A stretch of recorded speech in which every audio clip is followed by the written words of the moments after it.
Assalamualaikum warahmatullahi wabarakatuh. Halo teman-teman, ketemu lagi dengan aku, Feli Widiani. Di video kali ini, aku mau berbagi sedikit materi mengenai sifat koligatif larutan. Nah, sifat koligatif larutan itu apa? Sifat koligatif larutan adalah sifat larutan yang didasarkan pada jumlah partikel zat terlarut dalam larutan. Jadi, tidak memandang jenis larutannya. Berdasarkan jenis larutannya itu, sifat koligatif ada dibagi dua. Yang satunya untuk yang elektrolit, terus yang satunya lagi itu yang non elektrolit. Terus sifat koligatif itu ada 4. Yang pertama, penurunan tekanan uap. Jadi tekanan uap ya. Jadi tekanan uap itu tekanan suatu larutan untuk menguap. Karena terjadi penurunan, maka yang harusnya misal tekanan uapnya 1 atm jadi turun. Nah, itu disebabkan oleh apa? Itu disebabkan oleh adanya penambahan zat terlarut. Nah, kenapa zat terlarut itu menyebabkan penurunan tekanan uap?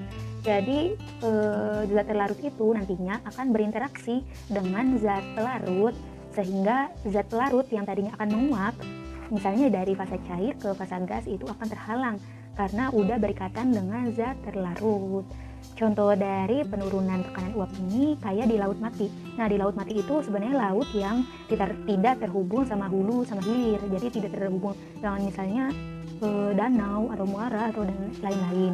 Jadi karena tidak terhubung, lama-kelamaan itu kadar dari garamnya itu semakin tinggi. Nah, garam di sini itu berperan sebagai zat terlarut. Jadi semakin banyak garamnya, semakin banyak interaksi antara garam dengan pelarut, antara air. Jadi airnya itu tidak bisa menguap, sehingga penurunan tekanan uap itu bisa terjadi. Dan ya tidak ada pasang surut di situ, segitu aja.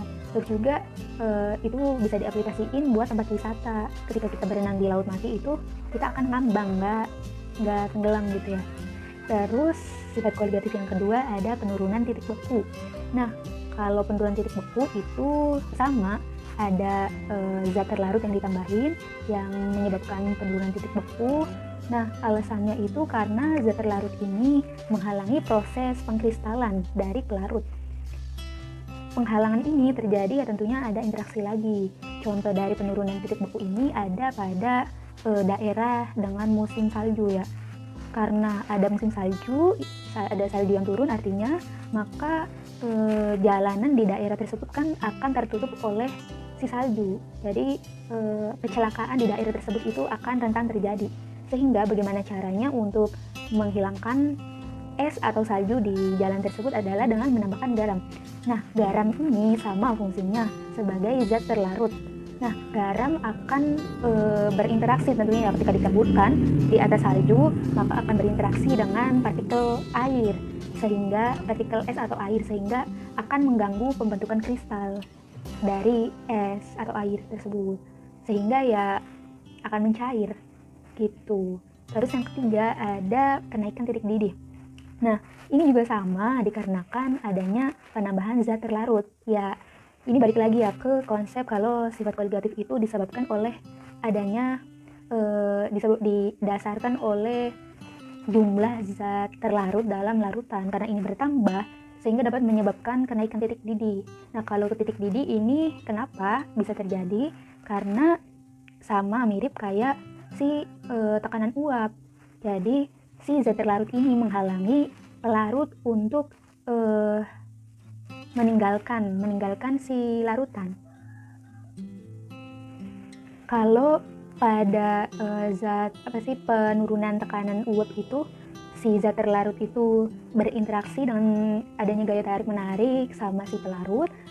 Kalau di kenaikan titik didih itu zat terlarutnya menghalangi pergerakan dari zat pelarut. Kan kalau dipanasin itu ada perubahan energi kinetik ya, energi kinetiknya besar, sehingga gerakannya itu juga akan cepat. Si pelarutnya itu karena cepat, dia akan mudah menguap dan berubah dari fase cair ke gas. Tapi karena terhalang oleh adanya penambahan zat terlarut ini, maka diperlukan titik didih yang lebih tinggi. Contoh dari kenaikan titik didih ini ada pada distilasi. Jadi distilasi itu pemisahan zat-zat menurut titik didihnya. kayak diaplikasikan di pemisahan minyak ya. Jadi misal si minyak ini titik didihnya segini, terus minyak ini naik lagi gitu. Terus yang terakhir itu ada tekanan osmosis atau tekanan osmotik. Nah, perlu diketahui dulu, perlu dipahami terlebih dahulu bahwa tekanan osmosis berasal dari kata tekanan dan osmosis ya. Jadi osmosis itu merupakan pergerakan zat pelarut dari konsentrasi rendah ke konsentrasi tinggi. Artinya dari larutan yang hipotonis ke hipertonis melalui suatu membran semi permeable, yaitu membran yang hanya dilalui oleh molekul tertentu. Dan artinya itu membrannya bersifat selektif. Nah, kalau tekanan osmosis berarti itu tekanan untuk pelarut dapat berpindah dari konsentrasi rendah ke konsentrasi tinggi. Nah, contoh dari tekanan osmosis ini adalah di akar tanaman, penyerapan air di akar tanaman. Nah, di akar tanaman itu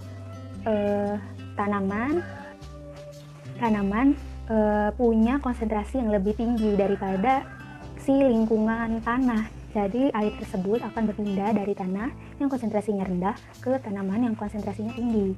Nah, mungkin itu saja materi dari sifat kualitatif yang aku sampaikan pada sesi kali ini. Bila ada masukan, saran, kritik bisa disampaikan. Assalamualaikum warahmatullahi wabarakatuh.